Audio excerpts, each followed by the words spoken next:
Hi guys, Lindsay here with Storybrooke Family Farm. So this living room remodel has actually been significantly more difficult than I had envisioned, simply because of the fact that there was originally a drop ceiling in here and now there is not. So I had to work on taking down the rest of the framing that was for the drop ceiling. So there was a 2x6 board over here, and then over on this long wall here there was a 2x4 board. And honestly guys, that took up so much time.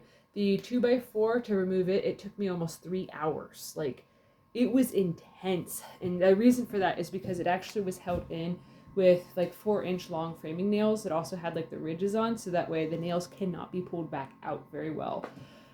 So that ended up, after trying to just muscle my way through it with like big pry bars and crowbar and all sorts of stuff, and sledgehammering it and just everything you could think of pretty much.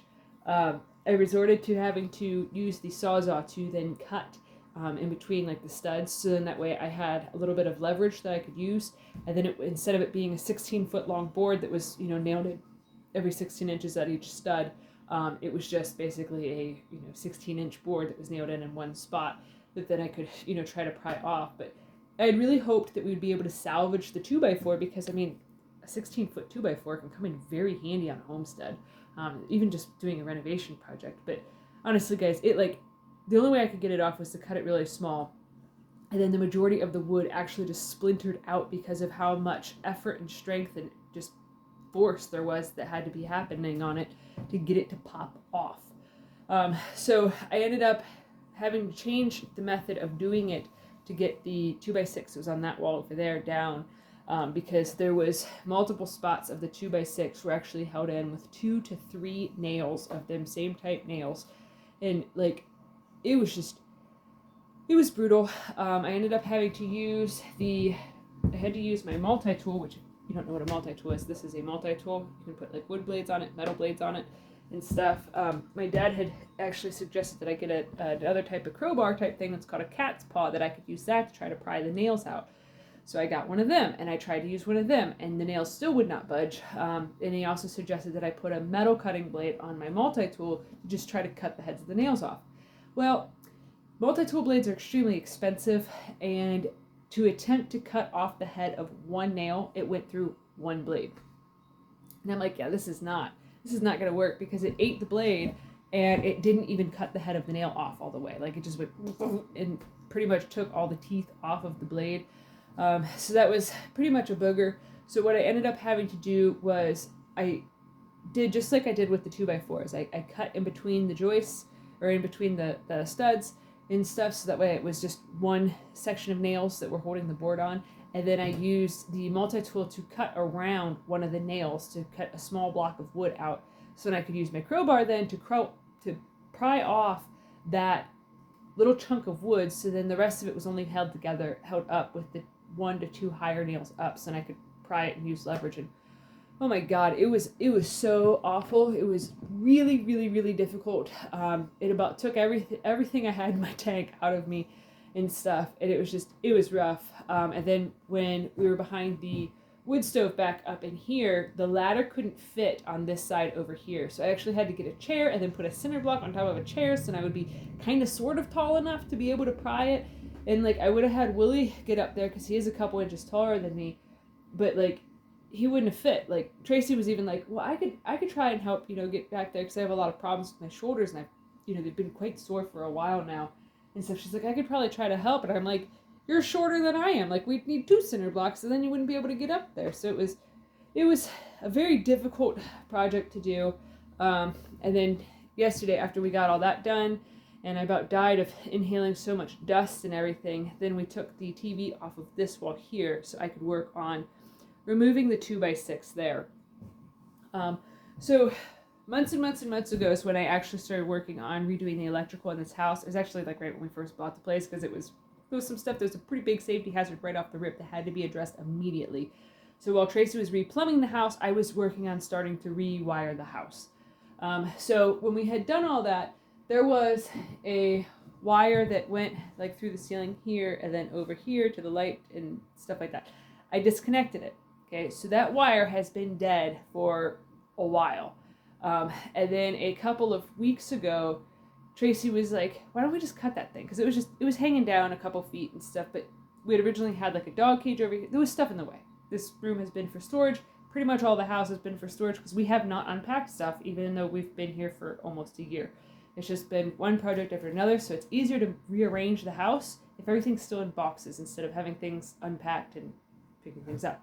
Anyways, so we had moved stuff around to get everything set up to have like an incubator and stuff set up over here so we could work on hatching out chicks because couldn't put it in our normal spot because now we have a wood burner. So she's like, why don't we just cut that wire? And I was like, well, just for good measure, because I'm a safety nerd, let me use my little tester thingy, which is just one of these things. You push the button, and if you put it up against something with electrical current, there's a little red light there that pops on. I'm like, just for peace of mind, I just want to check it just to be certain that there's no power before we cut it because it's an old wire. Like, this house has done some weird, funky stuff electrically. So we went to test it. Here, it'd been a live wire. And I was like, this doesn't make any sense. Like, the breaker that this is on is off. It's not connected to stuff. This doesn't make any sense. And, like, I've been racking my brain as to how in the heck this has power and stuff because, like, it has to be a completed circuit to have power. Like, it didn't make any sense and stuff. Because where it ran to was an outlet upstairs that doesn't have any power. So I'm like, I don't understand this at all. So today I was like, okay, I need to seriously address this before I try to take that 2x6 down because I didn't want to accidentally bump into the live wire and, have a shocking experience. This house has already been shocking enough to try to get it done. Like, I don't need any more shocking surprises. So I thought maybe that wire somehow was attached to the outlet that was down here. Because I had noticed that whenever I would shut that breaker off for this outlet, and then the fridge is also on the other side of this wall here, that's also on that same, the same breaker. So I had noticed before that when I would shut that one off, because I spent hours the one day trying to brainstorm as to how in the heck that wire still had power, like what it was on and everything, like what circuit it was somehow on, how did I miss this, like I don't understand and stuff. I spent hours, and the only thing I could find was that when I would shut the breaker off for this outlet, then that wire didn't have power. Okay. Well, today I was like, all right, I'm going to have to get down to the root of this because I can't just have this live wire hanging here, especially because we're going to put paneling up on this wall. Not a good idea. So I went downstairs, I flipped the breaker for it and stuff, shut off all the power. And then I got up on the ladder to inspect again to make sure as to where that wire went. It went to exact spot that I had thought that it went months prior to that.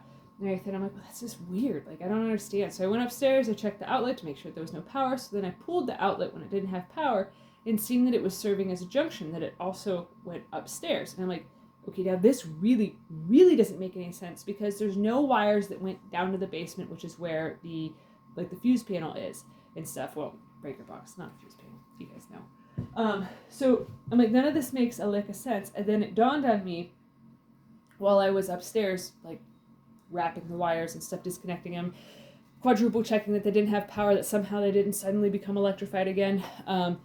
It dawned on me that it is because some of the wiring in this house ran to an old box that has different style of breakers from when this house originally had been powered. And the breaker that apparently controls the wire that was up there and some of the upstairs stuff, if you've been following our journey from the beginning of us getting this house, you know that we actually shut down a lot of the power upstairs, all the old wiring stuff, because there was some weird funky stuff going on. Like, when we first moved in, everything was fine. And then, like, a month or two after we moved in, then suddenly Willie's light controlled the light in the hallway upstairs. They're not on the same breaker. And I'm like, okay, this is some seriously funky, weird stuff going on. Like, seriously, something's wonky, something's weird. So I disconnected the power for a lot of stuff that was upstairs that had the old wiring. This wire up here was part of that. So I had basically just shut those breakers off. I didn't get around to pulling the wires out completely to make it so that way it would ensure that nothing could skip, nothing could do anything. Well, I think what actually happened is the breaker that has for this outlet down here, it is right underneath of the one that apparently controls stuff upstairs. And there's a push button type thing. My dad My dad knows a whole bunch of stuff about electrical. He's kind of like a jack of all trades guy. So he's really, really good person to have in your pocket to ask questions to and, to teach you how to do stuff. Because he's actually who taught me how to do electrical when we bought the place. He had told me when he looked at that box that they stopped using those sorts of breakers because of the fact that they didn't work very well. They weren't the greatest thing. So we had said, like, as I update stuff, start transitioning everything over to the better box that has the newer, more modern breakers. I think what had happened was when I shut the breaker off for up here, it then created a better ground or whatever for the other part of the push button thing. So I think what was happening was somehow it was still getting power even to the one that was off, even though it was off, it was still getting power. So now instead of today, while Tracy's at work, working on taking down the 2x6 and throwing the paneling up, now I have to basically work on going into that old panel, shutting it all off, because I can't just shut the whole power off to the house to do this project all at the same time, like all at the right time and stuff, because of the fact that we have an incubator on, and if I were to shut the power off, all 64 of them eggs would definitely be bad because it's only a few days from them hatching. So what I'm going to do is I'm actually going to go down there and everything, all the wiring that is in the sub panel that is on a breaker that is shut off, I'm going to remove it all of the way, so in that way nothing has a chance of skipping anywhere again, because like God only knows what the wiring in the attic is like and what it looks like and stuff, and I definitely do not want to have any extra stuff on. That's why I shut it off in the first place and stuff, because I don't know if anything's chewed on stuff. I do not know, and with how there's been weird wonky electrical things that have already happened here, I don't want to play with it. So yeah, definitely switching gears, going from renovating this room to then being like, oh yeah, here, switch, but that's kind of been the story of this whole entire project, is you start digging into one area and then you suddenly have to just switch your focus completely, because a snake gets in the house and your wife's terrified and you have to then suddenly tuck point the whole basement when you were working on stuff upstairs. But besides the point. What an adventure. I mean, seriously, like, you can't make this stuff up. It's ridiculous. But yeah, so I'm going to get busy because I have probably like 6 hours worth of electrical work to do, and I'm going to run out of daylight downstairs, and I don't want to be down there once it starts getting cold again. Like, not fun. So if you guys are enjoying this content, please give this video a thumbs up, share it with your friends on social media, and if you haven't already, please subscribe to help us grow. We'd greatly appreciate it. Alright, thanks for watching. Have a good one, guys.